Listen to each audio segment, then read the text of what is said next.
Once again, from the studios of UNO Television on the campus of the University of Nebraska at Omaha, consider this, a program of issues and information behind today's news. The start of a new day and perhaps something else at UNO's Glacier Creek Preserve. Hi everyone, I'm Kathy Wyatt. Welcome to this week's edition of Consider This. Our topic, turning grass into fuel. Joining us to talk more about it are UNO biology professors Tim Dixon and Tom Bragg. Thank you both so much for being here. Welcome to the program. Thank you. All right, Tim, we're going to start with you. Define alternative energies for us. So alternative energies are usually thought of as being non-fossil fuels. So basically not oil, not coal, not natural gas. And that's usually the way I think about it, but it can be more broadly defined as well in thinking about energy that is, I guess, less environmentally harmful. Okay, so give us a few examples of what it is. So the most common are wind and solar. And so wind is, here in Omaha, a lot of us drive through Iowa and see the windmills that are up, or solar cells on the top of houses, so taking solar energy that way. But then there are other alternative energies as well, and one of those would be energy from plants. And so biofuels, bioenergy, things like ethanol, biodiesel, or even burning plants for heat. Wow, and this is kind of up your alley, right? Yes, so how'd you become interested in this? So I have a background in plants and have done research on plant competition and plant establishment, and then had the opportunity to begin to do some research on their potential for biofuels as well. And so jumped at that opportunity and have started to get more involved in that research. Okay, you actually said plant competition. Did I hear you say? Yes, so that actually is my background, and especially for switchgrass or for perennial grasslands that would be planted for biofuels, you have to start thinking about competition and establishment of those species, and so it does relate. Wow, when did you become interested in this, Tim? So I worked at Iowa State from 2006 to 2008, kind of in the heyday of biofuel work, and that's when I started to get interested in it. But then I've also worked at Michigan State University before coming here, and was fortunate enough to be involved in a project funded by the Department of Energy where a group of researchers were looking at different biological methods to grow biofuels, and then also I didn't work with them so much, but there were engineers looking at methods for changing grasses into ethanol and looking at different ways to break down plants into energy. So biology always been an interest to you? Is this something you were thinking Yes. you were going to do since you were a kid? Not the biofuel aspect necessarily. When I was a Okay. kid, people weren't necessarily even thinking about that, Right. but certainly biology has been an interest since I was a young child. Wow, okay. And do the students like you as a professor? I have to ask. Because you both laugh, but I think professors, teachers have a lot to do with what our interests are in terms of subject matter. And so I'm just curious as to what your students are thinking. So I hope they like me. Tom kind of laughed there. Yeah, I'm wondering. The word out there is that they do. So he hasn't been around long enough to establish any a negative aspect yet. So, Yep. and he may never, fortunately. And I But think you would agree that you always have students that like you and then students that don't like there's you. always, you can't please everybody all the time. This applies to students as well. Well So, said. All right, so let's talk about this grass into fuel a little bit. You mentioned it, so talk to us about kind of where we've been, where we are, and where we're heading. So in the United States, ethanol production has been almost entirely from corn.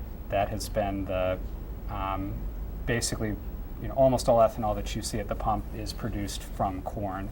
And so-called second generation biofuels are to be produced from the leaves or stems of plant. So not just from corn kernels or the seeds of plants, but from the leaves and the stems and other parts of plants.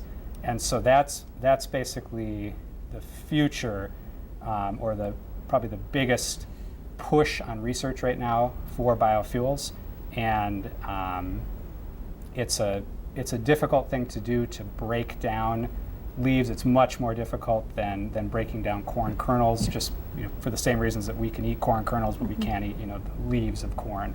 But if people are able to find economical ways to break down the other parts of plants, there's a huge potential for being able to use that for producing fuel and energy. Okay, you say if. Is there anyone doing this right now, and how is that working for them, Tim? So there are people that are trying to do it right now.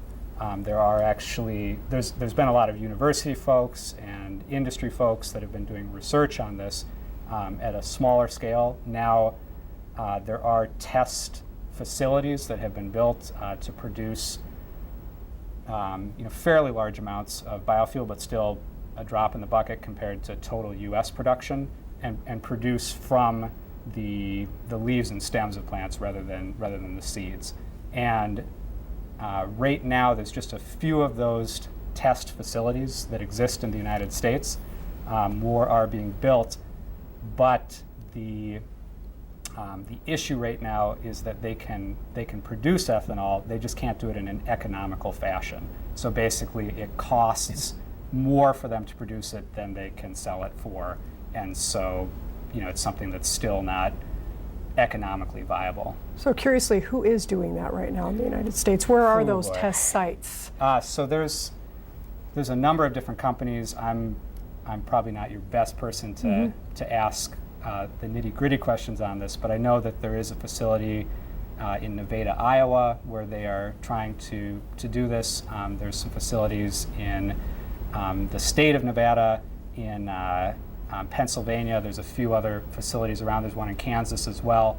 And basically at this point, those facilities exist, but they just are in more of a research and development standpoint. They're trying to basically find the problems that exist, correct them, and then move this forward so it becomes something that's economical to do. Very exciting. And Tom, potential here in Nebraska.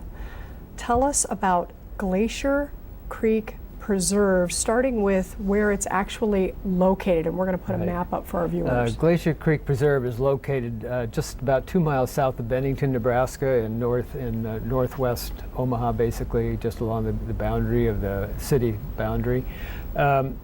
It's one of the things, it's a site that we've actually are expanding, and you can see in the map there, I'll talk a little bit about more of the details there, but basically this is an area where we started with an initial site and it's expanded. But just generally speaking, the preserve is a 320-acre preserve that is a restored area. For the most part, it was all cropland at one point in time, and I'll talk a little bit about that. But it's an area that is available for the public use. The idea of this site is to provide a place where people from Omaha, or from any place, can go and kind of get a feel for what our natural prairie was like. But it's also a site, as Tim was talking about, it's a site where we may be able to do some of this research because we have the facilities that are there. We have a large site where, as I'll talk about in a minute, we're expanding it. So there's a lot of potential to do biofuel types of work. But the preserve itself, which is what kind of my specialty is on the preserve itself. As I said, 320 acres. The original part was donated in 1959 by Arthur Allwine and Arthur and Antoinette Allwine. And that's, there's the photo of it there, what it looked like in '59, all cropland at the time. And it was restored in 1970 to native grasses. At the time, it's kind of a standard mix. And so in 1970, since 1970 to the present, we've been adding new plants in the community, in the plant community there, in the restoration. And so that now we have roughly, instead of having the 5 or 6 species of grasses, we have in the neighborhood of 300, just shy of 300 species of plants in the prairie itself, in this 160 acres that we started with. And with that has come about 145 species of animals, everything from birds that migrate in from the northern Central America and northern South America. Resident species such as butterflies, we have something in the neighborhood of 45 or 54 species of butterflies that are there. Ted Burkett Creighton has looked into that and counted them, including a species that's kind of a species of concern because they live only in tallgrass prairie habitat. This preserve was restored to tallgrass prairies, which is tall grass is basically in the eastern part of the state. That's the predominant grass type. And that's also the kind of thing that produce the more material, if you will, for biofuels rather than just a short grass, which wouldn't produce quite as much. So it has a lot of diversity in the animal diversity there as well. And it's located within an area where we have a gradient from upland to lowland areas.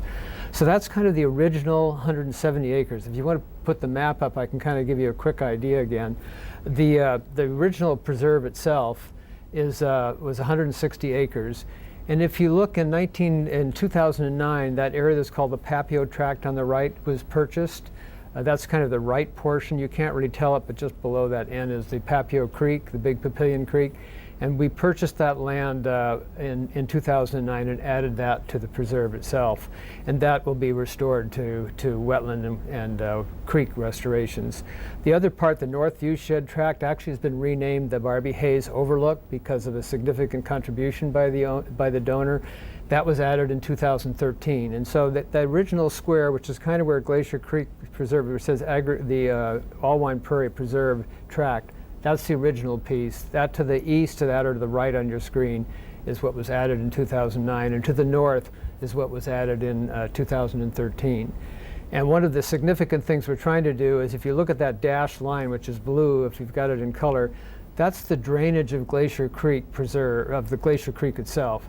Now, Glacier Creek is not a very big creek, but the springs actually originate on the Allwine Prairie Tract.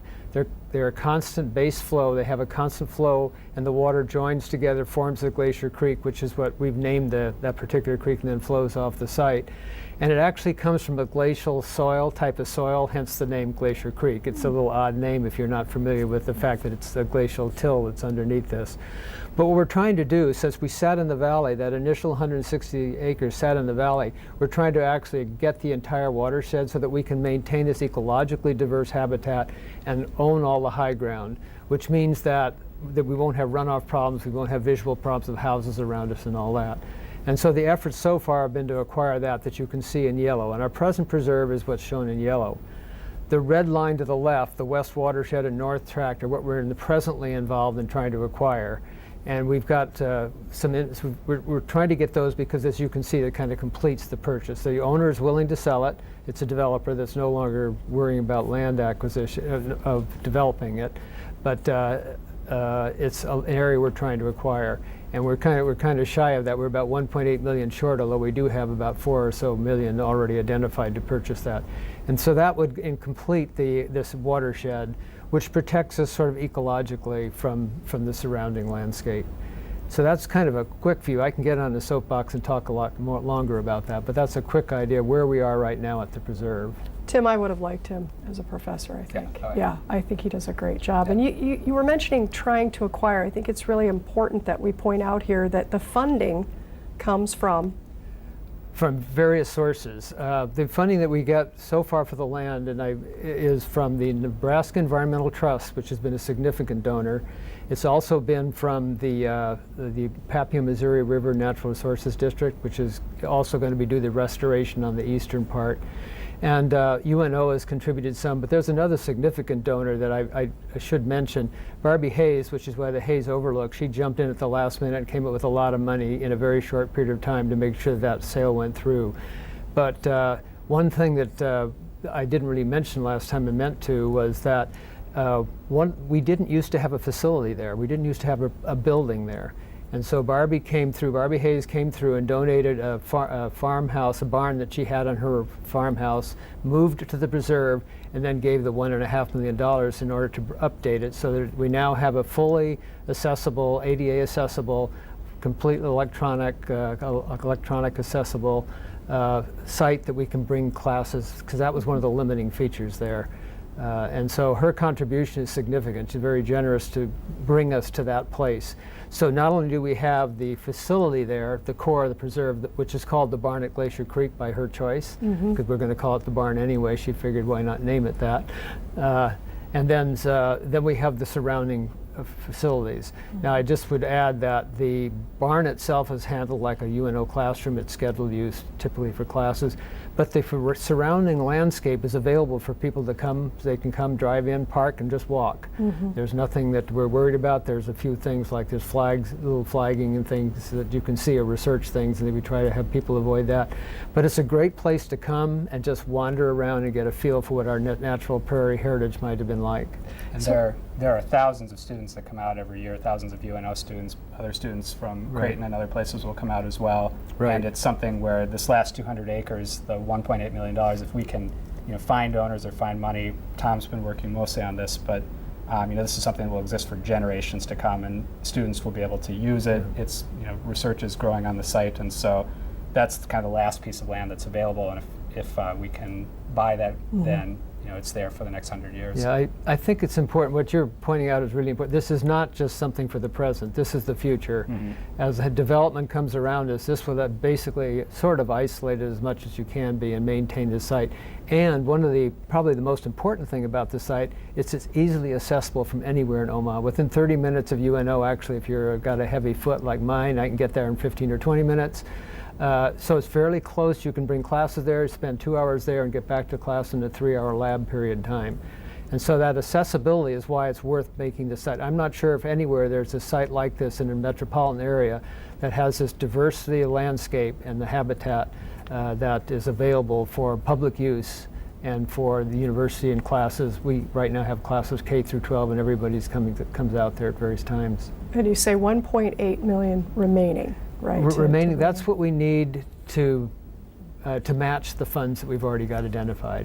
Okay, well, best wishes to you both in securing that funding, right? Yeah. So, Tom, as you're speaking, I'm wondering how you became involved with all of this. When did you become involved with all of this? I can't point to a particular time. I suddenly woke up one morning and realized I was up to my ears in working on the preserve. But I was hired a long time ago in 1974, and part of my job was the preserve director. And so we managed the preserve back then, but in '74 there was really no development or anything like that. So it was just a matter of slowly but surely I saw houses coming in. We realized there was an issue when we saw sewer lines going in, and obviously there was a concern about the homes around us. We realized we're sitting in the bottom of a valley with land around us that could be homes. And just realized at some point, the Glacier Creek project, which is this project to both build the facility and purchase the land, that was actually officially started in 1999, but it was obviously going on before that. And it's at that point that we started to move in, and that's when actually Barbie was particularly helpful in some of the background stuff that you don't see, because she worked with a lot of the development community and was able to point out things we should be doing or being concerned about. Wow. So maybe it seems obvious, but 1974, you said, was your introduction. And you keep going, the interest continues to be there for you. What's the main reason for that? Well, one could argue that you put so much effort into it, why would you quit now? That would be one way to look at it. But there's an element when, sometimes you work at something and it's just work all the time, and then you go out and take a walk sometime and suddenly you're refurbished and you get the feel. So we walk on the prairie, Barbie and I walk on the prairie, or others of us walk on the prairie, and we just see the sun setting, we see birds flying overhead, we've seen eagles there, all kinds of wildlife things that show up just when you're taking a walk, the flowers that come in. It's just an interesting place to go, and that kind of refurbishes your interest in it. So it's at this point we've spent a significant amount of time and effort into this, and Barbie money, so that we really want to just make sure that it's set. And that's why this additional land is so important, because that would be a particular part. That's the last part of the watershed, if you will. Okay, thank you. And gentlemen, let's take a walk right now through some of this. We have some photographs we'd like to show our viewers just to give them an idea of what we've been talking about here. So as we put those up, feel free to chime in. I'm going to kind of talk about the seasonal, but right at what you're looking at now is butterfly milkweed. We're a little bit late in it. It's kind of about 2 or 3 weeks out of flowering, but this is the first thing that comes up in the spring. You have a green area, the flowers that start to come out there. And then as the spring goes into summer, there's kind of a period of time when it's more green rather than these particular flowers. At this time, you start to have the butterfly and all those things that show up. As I said, the regal fritillary. This is a fritillary, not the regal fritillary, but it's one of the species of butterflies that show up, of those 54 species that show up in the preserve. In the springtime, you also have things like roses and other things that are floral displays that come up. And then as you go into summer, it sort of goes into a period where there's a lot less green. A lot more green, but a lot less floral activity, because there's not a lot of summer flowers there at that time. They're just beginning to come out in one sense and just die out in another. But you have some like this, which looks like blue-eyed grass. I think that's what it looks like. From somebody took the picture from the ground level at a plant that's about that tall. So these plants are also a spring flower as well. But as you get into late summer, you start to get into a large landscape with a lot of yellow flowers and a lot of things where the landscape is kind of covered widely with yellow flowers. You may want to shift just to the next slide, I think. This is also a lot of spring flowers. This is a violet. There's a butterfly out there called the regal fritillary that is a species of concern, and its larvae, the caterpillar, require this plant that you're looking at. Without this, we don't get the regal fritillary. We have a large population of regal fritillary, and this violet, which you're looking at here, is the plant that the larvae require. And so we have a large population of violets, which supports our large population of the regal fritillary butterfly. Then in the fall, again, you get to a different time. This is Indian grass here. This is kind of what it looks like in the fall. Notice in the distance, things get to be redder in color. So you've gone through the green of the spring into the floral displays in the summer, and then into the fall. And even in the fall, there's color in the pattern, and you can see the waving grasses. And one thing I'll point out is that there's a lot of different grass species that are out there, and switchgrass is actually a native species. It's one of the species that was added as part of the restoration. And it's received a lot of attention because it can produce a lot of biomass. But there's other species out there that can do that too. And there's big blue stem and Indian grass in this picture. And so there's a number of different species out there that you can plant in combination as well. Wow, okay. Tim, environmental benefits from what we've just experienced there through the photographs. Talk about those. So when I was at Michigan State, we did some research looking at basically corn compared to switchgrass compared to more diverse prairie restorations, and looking at the environmental benefits that would come from those different plantings. And not too surprisingly found that switchgrass and prairie restorations harbor a lot more species. So whether you want to talk about birds, bees, other insects, even things in the soil, there's a lot more species that are there when you are planting switchgrass or perennial grasslands than in corn. And then other research has shown that you have less erosion, you have a number of other environmental benefits, you have less runoff when you're planting switchgrass and these perennial grasslands. And so the environmental benefits of having perennial grasslands, of having kind of low diversity, high diversity prairie out on the landscape are really big. And so I think going along with that at Glacier Creek, those areas that have been restored, they provide habitat for a lot of species, and they also have prevented runoff. There's much cleaner water in that creek than there would be if it were surrounded by row crop agriculture. Okay. Just a quick comment. When you have this, we didn't put any of the animals there. We put the plants. We built it, and the animals came. So the habitat is kind of build it, and they will come kind of a setup. And so the restorations, even for biofuel kind of diversity, will attract a lot of things, even though they may not be there at the beginning. Tommy referenced it as an under-the-radar asset. Yes, well, it's one of those places, if you talk to a lot of people, they don't even know about it. And when we have people out there, they're amazed because they drive along the main street there, they drop down to the preserve, and suddenly they're in like a new habitat, a whole different environment. Things get quiet. You can see the landscape. We own all the land that you can look at. But most people are totally unaware of it. They just are unaware that this site is there, even though we've made efforts. We're not trying to love it to death, but we're trying to make it available. It is available, as I said, for people to just come, park, and walk.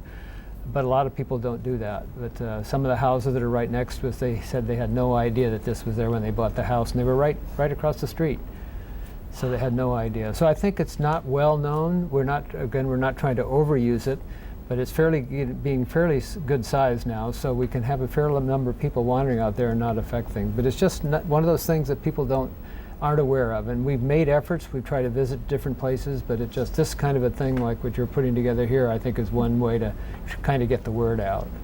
And one more thing on the environmental benefits of Glacier Creek and more broadly, kind of restoring, switchgrass or perennial grasslands.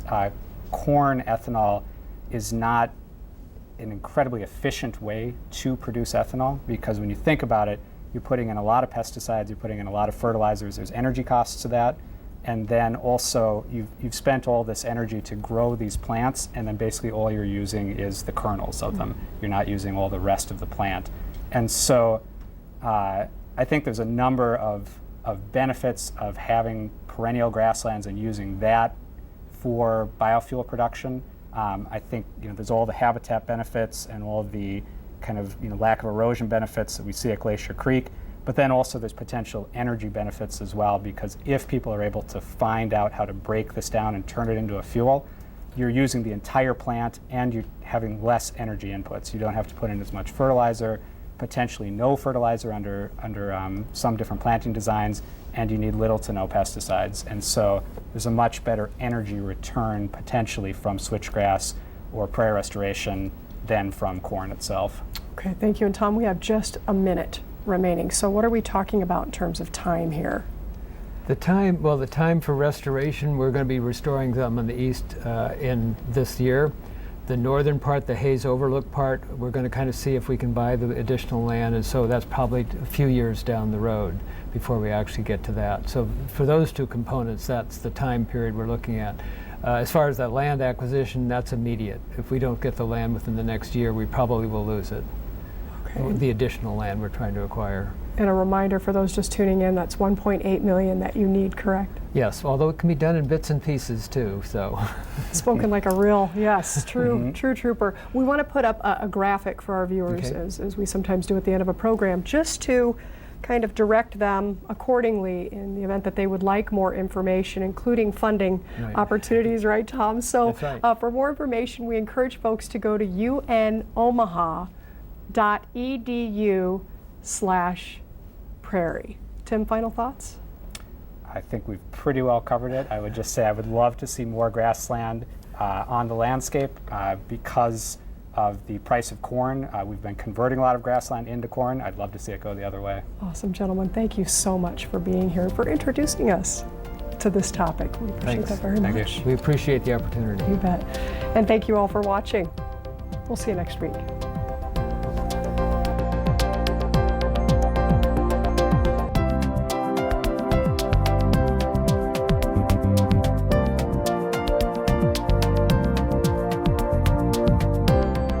Consider This is an issues and information program produced by UNO Television.